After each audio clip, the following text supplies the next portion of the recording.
Assalamu alaikum wa rahmatullahi wa barakatuh. Welcome to our lesson 4 of Arabic grammar course. Alhamdulillah.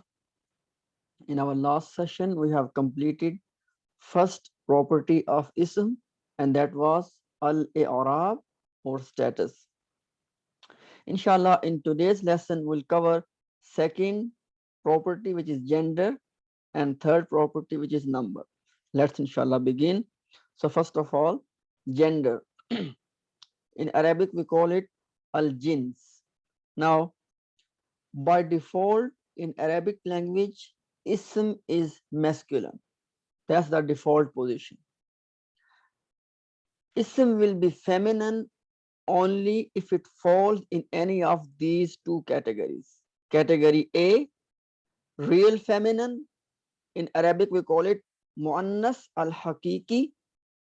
And category B is fake feminine, muannas al-majazi. So ism will be feminine only in these two situations or in these two categories. Otherwise, by default, ism is masculine. The word for masculine is muzakkar and the word for feminine is muannas. Okay. Now, what I mean by real feminine? Real feminine means those feminines which are actually biological feminines, which exist in pair of masculine and feminine. For example, as we know, is the word for mother. Is feminine. Why? It's a biological feminine. Okay, ukhtun, sister, is a biological feminine. So those words, those ism which are truly in reality they are feminine, that's called the category of real feminine. Category B, fake feminine, muannas al majazi, which means that they are treated those ism which are treated grammatically as feminine, but it's not that they are biological feminine. It's not that they exist in pair of masculine and feminine. No, it's a grammatical concept that grammatically would treat certain isms as feminine. Now, as far as the real feminine is concerned, you don't need to memorize anything. It's commonsensical that those isms which are biologically feminine, they are feminine. All we need to understand and conceptualize is the concept of fake feminine. As far as concept, I said before that these are isms which are treated grammatically as feminine, but it does not mean that they are biologically feminine. Okay. Now, in this category of fake feminine, we have two subcategories. Category number one, when you write an ism, in the spellings, in the appearance of ism, you see a certain sign, and that sign tells you that this ism is feminine. Let's learn those signs. Number A, or sign, or the A, or category A. Okay, if ism ending with ta marbuta, ta marbuta means this round ta. So those ism, when you write them, if they end with the round ta, we treat them as feminine. Example you can see on the screen: ghurfatun, which means room. As you can see, the ending is round ta. Rahmatun, you can see the ending is round ta. Salatun, you can see the ending is round ta. So this is the first sign. Remember, we are learning the explanation of fake feminine. Within fake feminine, first category is those isms which have some sign of femininity in their appearance, and first of those signs is round ta. Second sign or B is that if ism ending with alif mamduda. What is alif mamduda? Look at this example. Safra'u, which means yellow color. Okay. Sauda'u, which means black color. Now, these are just two examples. Okay. So this a'u sound at the end. This a'u, this is called alif mamduda or prolonged alif. Okay. So if your ism is ending with alif mamduda, we will say that this ism is feminine. Now, C, and the last sign is ending with alif maksura. Okay. which we discussed last time as well, alif, the concept of alif maksura. And what is that? When you write ism and the last letter is this ya without the dots, or sometimes it is written like this one as well. You put ya without dots and then you put this sign at the top. Okay, this is called ya. Okay, and this is the concept of alif maksura. Look at the examples. Kubra, sughra. So these kind of isms which ending with this thing, kubra, this ra, this ah, basically this ah, is alif maksura is this concept of alif maksura. So if your ism ending with alif maksura, this is the sign that ism is feminine. Now remember one thing, always keep your mind open for the exceptions. But at this early stage, I will not introduce the exceptions. I will only give you the main rule or the default position. Inshallah, once you are good grounded in this foundation, then inshallah slowly I will introduce the concept of exceptions. So for now, the rule is if ism has any of these three signs, ta marbuta, alif mamduda, or alif maksura at the end, any of these three signs, this ism is treated as feminine ism. Clear? So this was first category of feminine. First category of fake feminine. Okay. Now, second category of fake feminine is that in Arabic we call it muannas samai. In simple terms, these are the isms, we treat them as feminine because the native speakers treat them as feminine. In this bucket we have four subcategories. Number one, all of those body parts which are in pair. For example, two hands, ears, eyes, feet. So any of those body parts which are in pair, we treat them as feminine. Example is yad, which means hand. So grammatically, yad is feminine. Why? Because it is one of those body parts which are in pair, and the native speakers, they treat these parts which are in pair as feminine. Names of places are considered as feminine. Non-human plurals. Now, what is that? Very simple. If ism is plural, but it is non-human, we treat that ism as feminine. Example, sayyaratun, which means vehicles. Okay. Ayatun, which means verses. Okay. Now, both of these two examples, they are plural. But as you know, none of them is human. Vehicles are not human, obviously. Okay. Ayat is not human. But grammatically, we treat them as feminine. Why? Because these are plurals and they are non-human plurals. So non-human plurals are considered as feminine. And lastly, there's a specific list of words which are taken from the Quran. They are considered as feminine. That list is given in your notes. Do not forget to download the notes from the description of this video. In those notes, that list is given. I don't expect you at this stage to memorize all the list, but just keep that list with you. So when inshallah we start our implementation of these rules on the Quranic text, it will help you that I will refer to that list, that this ism is considered as feminine because it is one of the words in those lists. Clear? So this was the entire foundational concept of gender. Let's wrap it up. Point number one, by default, ism is masculine. Ism will be, point number two, ism will be feminine if it falls in any of these two categories.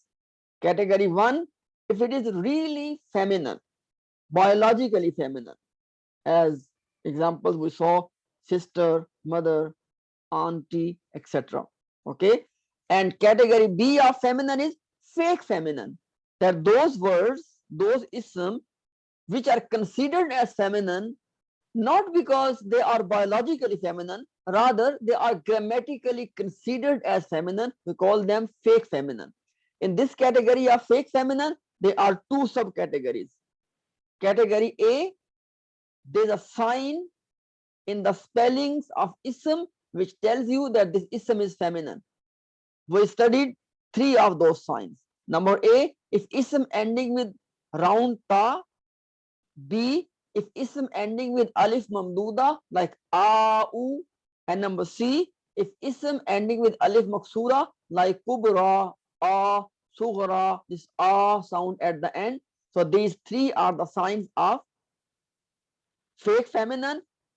Okay, and second category of fake feminine was that those 4 things which are considered as feminine by the native speakers. Number 1, as you can see on the screen, it is still open there. Body parts which are in pair, names of places, known human plurals, and there's a specific list of words. Okay, this is all you need to know at this stage about the concept of gender or concept of al-jins. Inshallah, don't worry at all. Very soon, maybe from next lecture or maybe one after, we are going to begin the practice from the Quran. I will give you the list of words and you will tell me in the light of these rules that which one of those isms is masculine and which one is feminine. Inshallah, when you will do that practice, all of these things which are at this stage theoretical, they will become a practical reality for you, inshallah, bismillahi ta'ala. So we covered this first topic, which was the second property of ism, gender or jins. It's covered. Let's move on to the last topic of this session, and that is the next property, property number 3, that is number or al-adad. Okay, which simply means is ism is singular or is it plural? But you have already been introduced to this concept that in Arabic language, ism has 3 versions. Singular, which means one, then pair, which we call in Arabic masna, which means 2 in number, and then plural, which means more than 2. So singular, pair, and plural. Now, let's look at them one by one. First of all, singular. Now, with regard to singular, you don't need to worry much. Why? As you can see on the screen, how you identify or how you recognize the ism if it is singular. When ism does not have the sign of being pair and plural, we say that this ism is singular. Now, you may be thinking, what is the sign of being pair and plural? We have studied this in our Muslim chart. Let me show you again. Okay, so remember, this was our Muslim chart. You see, this is the pair column and this is the plural column. What I mean by the sign of pair, you see this Muslimani, ani, and aini, aini. This is the sign of pair. If you hear this sound in the ism, ani, you know it is 2. And likewise, aini, aini is also the sound of 2. Ani is in the case of rafa, and aini, aini is in the case of nasab and jar. Look at the plural column. Una, you see at the end, una, and then ina, ina. So una, ina, ina. This is the sound of being plural. So that's what I mean there. That if you do not have any of these typical sounds when you pronounce your ism, it means your ism is singular. Let me show you now. Inshallah, it will make more sense to you. So this is what I said, that when ism does not have the sign of being pair, which means ani, aini, aini, and plural, which means una, ina, ina. If you do not see these typical sounds or typical endings, which are the pair and plural ending, this is the sign that your ism is singular. Example, Muslimun, Rabbun, Hamdun, Malikun. Okay, all of these are the examples. And why they are singular? Because they do not have any of those typical ending of ani or una kind of thing. Okay, so this was about singular. Okay, how you know ism is singular. What about the pair? Same concept. We recognize it through its typical sound. I have just shown you. Let me show you again. You see this? This is our pair column. Ani, aini, aini. In case of rafa, ani sound. In case of nasab and jar, aini, aini sound. So this ani, aini, aini. This is a typical sound which tells you that this ism is two or pair. Okay. So if you do not have that typical ending of pair, which is ani, aini, aini, which it means your ism, if you have this typical ending, your ism is pair. If you don't have this typical ending, your ism is not pair. Clear? So this was singular, this was pair. So now we know that how we recognize if ism is singular. Done. That's how we know if ism is pair. Done. Last point. How do we know that if ism is plural? Last thing. Singular, clear. Pair, clear. Now the plural. In terms of plural, there are three types of plural in Arabic language. One is called sound plural. Second one is called broken plural. And basically sound and its opposite is broken. And then last is the plural by meaning. Let me show you all of them one by one. They are very simple, inshallah. So first of all, the sound plural. I give you example first. Let me show you the example here. In English language, the plural for book is books. What it means? That when you make books, what you did? You keep the original word and you add some letter at the end. This is called sound plural in Arabic. If you keep the original words of the singular ism and you just add few words at the end. For example, let me show you again that same slide. You see this Muslimun, meme, seen, lam and meme. When you make it plural, look at this one. Meme, seen, lam and meme remain the same. You add una at the end. That's all you did. This is what I mean by sound plural. One more time.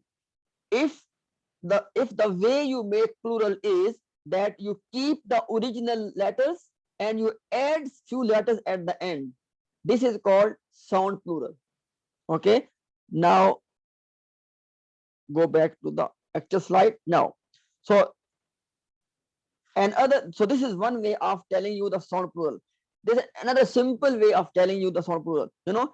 Those plurals which are on the pattern of plural column of the Muslim chart.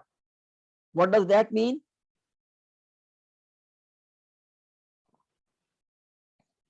You see this plural column, this Muslimuna.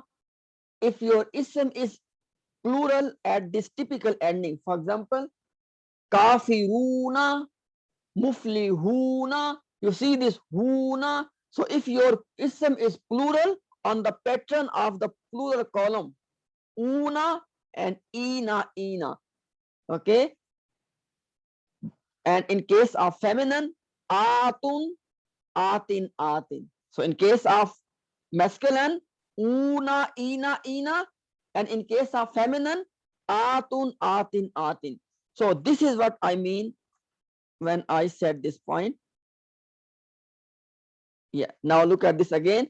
That if your ism is plural and it is on the pattern or on the rhyming sound of your Muslim chart plural column, this will be called sound plural. Okay. Look at the examples. Mu'minuna is plural. Why? And it is sound plural. Why? Because it is on the pattern of your Muslim chart. Mu'minatun is also plural, but it's feminine and it is sound. Why? Because it is on the pattern of your feminine Muslim chart. Okay. Let me recap what I said on this slide. Please pay attention. Sound plural. What it means? One way of identifying is that when you make plural from singular to when you make plural, you keep the original letters of singular and then you add letters at the end. That is one way of describing it. Another way of describing is if your plural ism is rhyming like the plural column of Muslim chart, like una, ina, or atun, atin. This is called sound plural. Now, if you got this one, broken is opposite to that, completely opposite to that, which means when you make plural, your original letters are disturbed. Example, look at this one. Masjidun. Now, when you make plural, you say masajidun. You see, you did not say masjiduna, because if it was sound, then meme, seen, and rest of the two letters, you'll keep them and you just add una at the end. But you did not do this.